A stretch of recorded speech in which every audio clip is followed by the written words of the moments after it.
Welcome back, trainers. We've got a lot to go over. The return of 3 legendaries, 3 different megas and raids, a brand new weekly event that introduces shiny Keldeo, and Pikipek Community Day. Let's dive in. Max Monday brings EV to power spots from 6 to 7 p.m. local time as part of the Max Battle Weekend, which is an event that started this past weekend. Basically, think of this as like a mini raid hour, if you will. Now, if you're still hunting shiny evolutions or you just really like Eevee, this one's probably worth your time. We've got Medicham, Aerodactyl, and Garchomp all coming back to Mega Raids starting Tuesday at 10 a.m. local time. Now, despite what the main series games might tell you, Medicham is cheeks.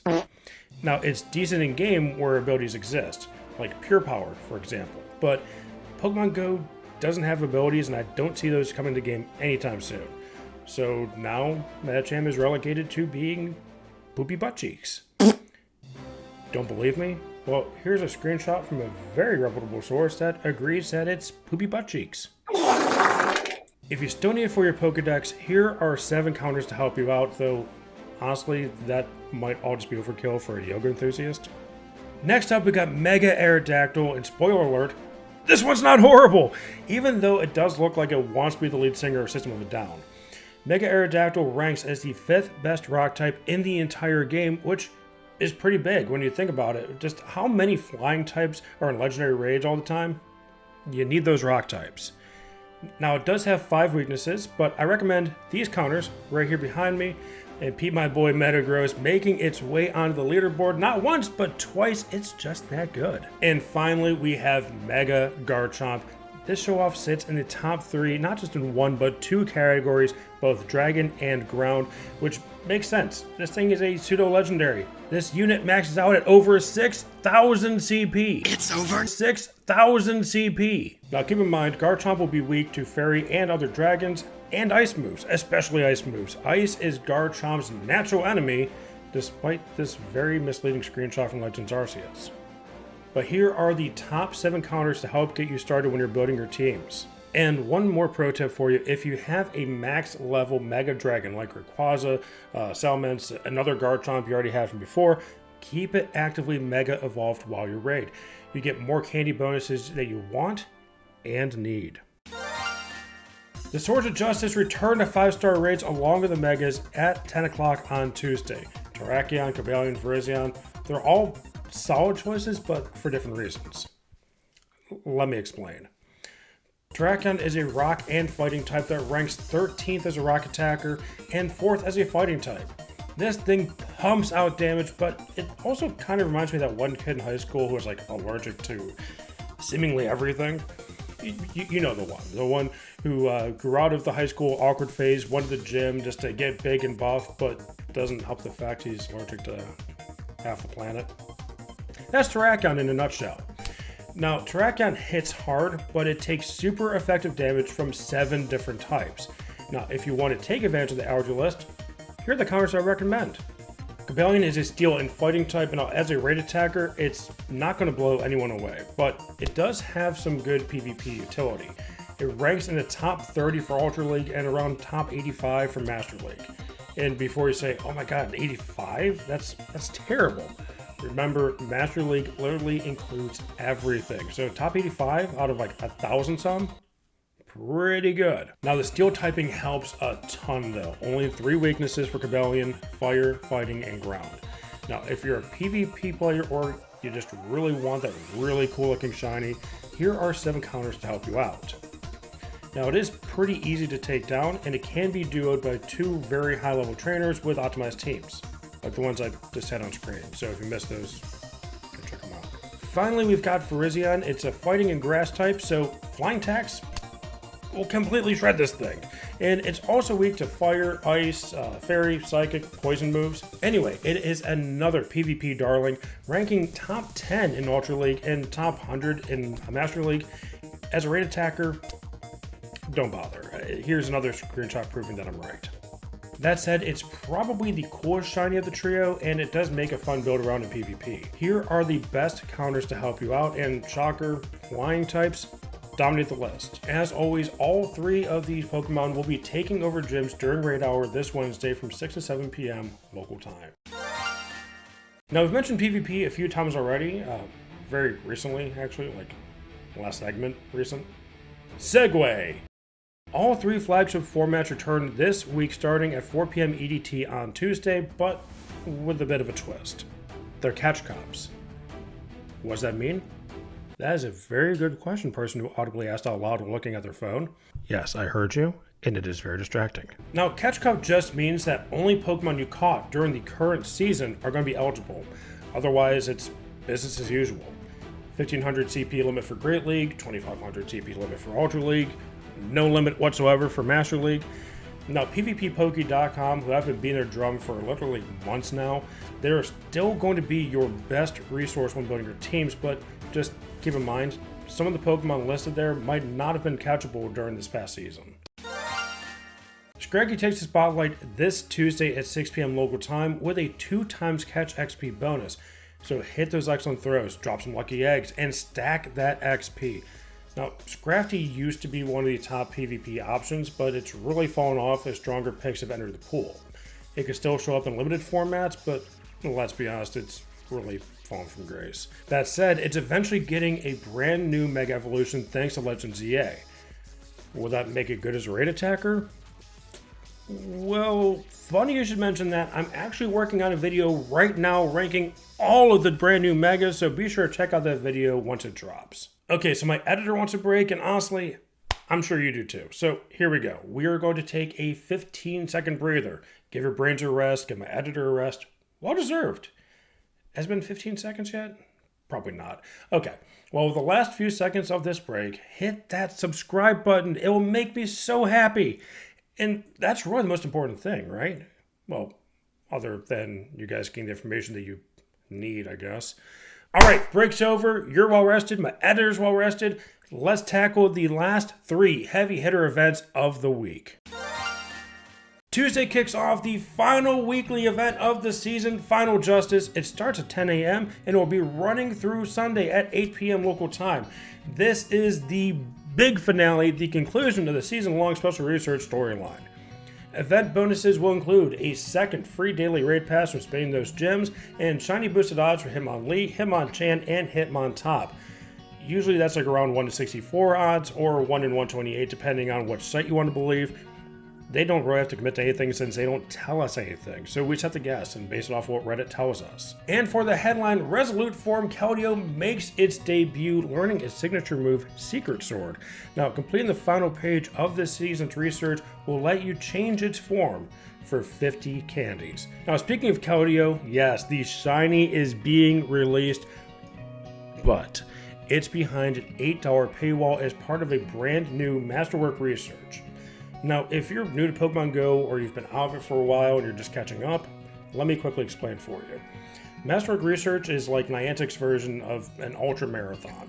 Long, grindy, filled with time-gated tasks like spinning Pokestops 7 days in a row or catch 500 Pokemon before advancing, things like that. Now, they take months to complete if you don't play daily. The good news, they never expire. So you can take your time or you can breeze through it. Except on the time-gated portions, obviously. Now, if you're like me and you like long-term goals, it's actually a very solid value. If you want instant gratification, then maybe skip this one because it might just frustrate you more than anything. But competitively, base Keldeo already ranks as the 8th best fighting type in the entire game. And once it learns its legacy move, it'll likely break into the top 5. As for the event spawns, the Hitmontrio are the stars here, but also keep an eye out for Hisuian Sneasel and Crabrawler. They're going to be the rare spawns for the event, but they're not going to be super useful. But they are shiny eligible, but they're just not boosted. Now for the raids during the event, honestly the lineup's pretty good. In 1-star raids you have Machop, Timber, and Pancham. All of them bring something different to the table. Timber and Machop are useful once they evolve into their final stages, and Pancham's nice since it's usually locked behind 12-kilometer eggs. If you need some quick raids to knock out for research tasks or to level up, these will do just nicely. And in 3-star raids, you have Galarian Farfetch'd, Throh, and Sock. None are meta relevant at all, but Throh and Sock are regional exclusives. Throh is in the Western Hemisphere, Sock is in the Eastern Hemisphere. So this is your best shot to grab both without a passport. Now, if you'd rather save those raid passes, don't worry. You can encounter Sawk, Throw, Galarian Farfetch'd, and Hisuian Lilligant through field research tasks. Some tasks even reward Keldeo candy, which you'll definitely need, especially if you sell the 8 bucks for the shiny version. And of course, collection challenges will give you XP, Stardust, and premium battle passes. Overall, it's, I think, a pretty solid send-off to the season. I do wish the wild spawns were a little bit more exciting, but that's just me nitpicking. From Saturday at 6 a.m. until Sunday at 9 p.m., we've got another Dynamax Battle weekend, and this time, Lugia is taking over power spots. During the event, you'll get several strong bonuses. Faster power spot refreshes, max particle collection cap increased to 1600, 8 times max particles when tapping on power spots, 1/4 adventuring distance required for max particles, and 2 times max particles from adventuring. Now, Lugia is a flying and psychic type, which means it's weak to dark, ghost, electric, ice, and rock moves, which explains the counters you see behind me. Now, if you're hundo hunting, the numbers you want are 2115 non-weather boosted, or if it happens to be windy outside when you're playing, you're looking for 2645. Lugia is incredibly tanky, and since Dynamax battles aren't timed the same way that raids are, that bulk actually makes it way more valuable in this format. If you can, try to walk away with at least one good one. Now, good news for everyone who loves free stuff, this event includes free timed research for all players. I've got the tasks and rewards on screen now for you. Now, if you still need a reliable Gengar to help take down Lugia, this is the perfect opportunity. So be sure to knock out that research before you take on the final boss. Now, if you're planning on going hard this weekend, here is an optional purchase, the Max Battle Boost Box, available exclusively in the web store for around $10. It includes 1 Max Mushroom, 7 Max Particle Packs, and for reference, that's roughly $14 worth of value. So that's if you're to buy everything separately. I'm not saying you need it, but if you're already spending money on the event, it's honestly not a bad deal. Pikipek is the Community Day Pokemon this month. The event takes place Sunday from 2 to 5 p.m. local time, and the bonuses are absolutely stacked, especially if you're grinding XP to reach level 80. You'll get 3 times catch XP, 3-hour incense, 1-hour lures, 2 times catch candy, an additional special trade for a total of 3, and 50% less Stardust required for trades. Now, if you were to evolve Trumbeak into Toucannon during the event, or up to 4 hours after the event hours, you'll get its brand new legacy move, Beak Blast. This move hits hard, and it is projected to be a 50 energy attack, just like Blast Burn.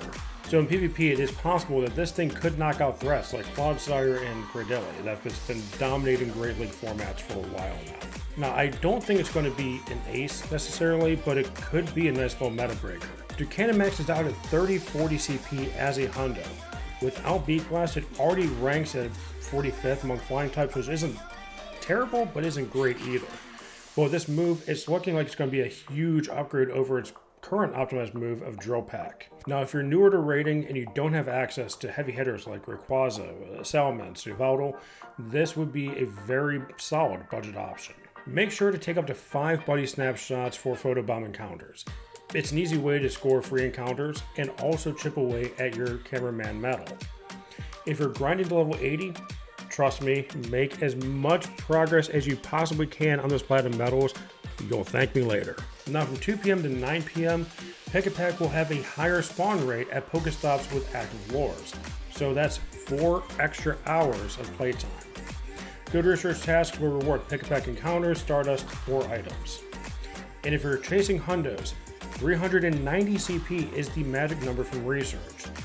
And if you find a 390 CP shiny, post it everywhere, because you just pulled a shundo. Congratulations on your future success. And if you do that, tag me on X at CapRogers53 and I'll retweet you, or repost, or whatever Elon decided to call it. And last but not least, for $2, you can enhance your gameplay experience with the special research. Tasks and rewards will be on screen now for your reference. Altogether, you're getting about $5 worth of value just from the items, so if you're a pay-to-play player, probably worth it. Plus, the final Pikipek encounter for each page does have a special background which adds a little bit of pizzazz or exclusivity. And honestly, it does look pretty cool. That is everything happening this week in Pokemon Go. Now, if you made it all the way to the end, drop a fist emoji down below. People who didn't make it this far will think a fight's breaking out or that we're trying to set a world record for most fist pumps in the comment section. But we'll know why they're there. Now, while you're dropping this Fist of Fury, check out the pinned comment. It will help drive some conversation. You guys have been showing up lately with your excitement, your questions, all of it. Let's keep that train rolling. Thank you so much for watching, and I'll see you in that video right over there. And if you've already seen that one, then check out this video. YouTube recommended it, so who you're gonna believe? Me, computer program? Cast your vote in 3, 2, 1, go!